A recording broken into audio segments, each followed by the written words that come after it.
Like I said in the last episode, masking fluid, which is sometimes referred to as liquid frisket, is a great supply for every watercolorist to own. It can really be a blessing when you're working with tiny details or complex shapes that really need to remain white on your paper. And although most artists use masking fluid to preserve the white of the paper, that actually isn't the only reason to use masking fluid in an illustration. Sometimes as an artist, I can even find myself basically becoming very narrow-minded with my supplies, and I'll use the same supply over and over again the same exact way. And this, I have found over the years, can be very limiting to my creativity. Hence the reason why I really want to start thinking outside of the box when I am approaching specifically masking fluid for this particular course. But before I get into basically how to use masking fluid, I first want to explore what is masking fluid. So after doing some sleuthing on the internet, as well as some of my watercolor books, I looked into basically what is masking fluid. And what I found via my research was basically it's a yellow tinted latex that is very similar to glue. It is often used to preserve the white of the paper, but really what it's doing is repelling the moisture from the paper's fibers. So basically it's creating a seal over it. Now, this is very important for later on in the next episode, so make sure you keep that little bit of information in your brain for the next episode. Now, like I said earlier, most artists use masking fluid for basically masking areas that are too tiny or too complex to paint around. So masking fluid is like a little cheat to help us. It basically seals the area and allows us to just completely paint over it without worrying about painting around that particular location. However, you can also use masking fluid to create texture in a painting, which we will be getting into a little bit later. So now that we've talked about what masking fluid is, let's dive into how to use it.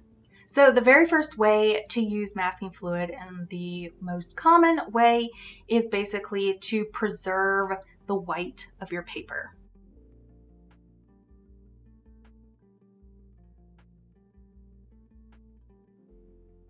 Another lesser known method of masking fluid is to actually preserve a color.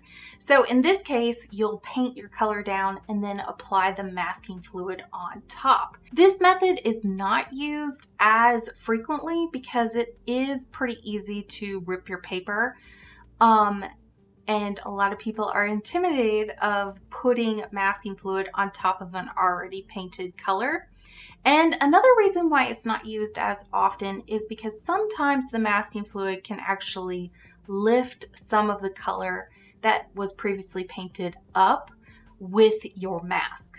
However, it is good to keep in mind that you can mask over color. That is a technique that you can use with masking fluid.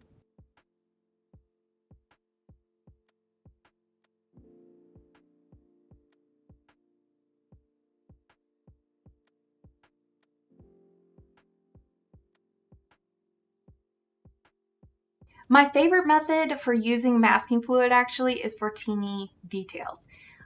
This method basically uses a multiple of different tools. You can use rubber, little silicone brushes, you can use toothpicks, you can use a stencil brush to create splatter. So basically for this particular method, you are masking small little dots or areas or even intricate shapes with these tools to create usually a texture that is involved in the painting. And the last method for using masking fluid is one that I actually had never heard of before until I did some researching. This method is creating texture using masking fluid, and it makes sense if you're thinking outside of the box.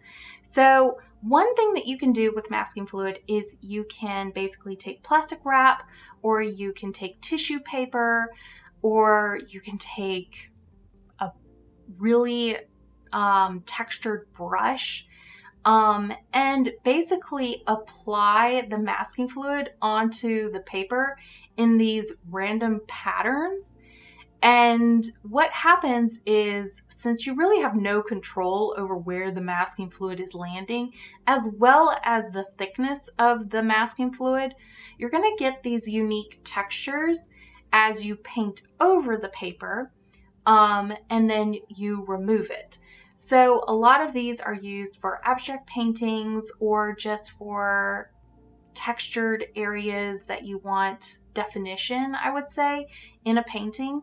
But that is another way that you can use masking fluid that is not the same old, just preserving a shape on your paper.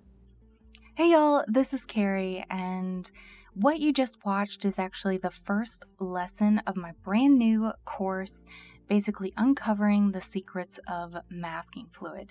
If you're interested in this topic and you'd like to learn more, please make sure to check out the link down below.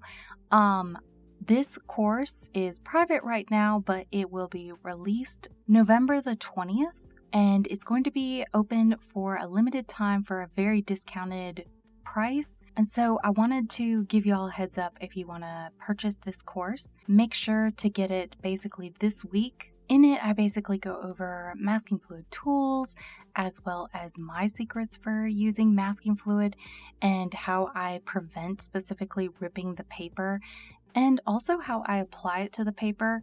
A lot of times I feel like when you're using masking fluid, the mistakes that you make are easily preventable, and it actually is a really nice supply to have on hand if you know how to use it correctly.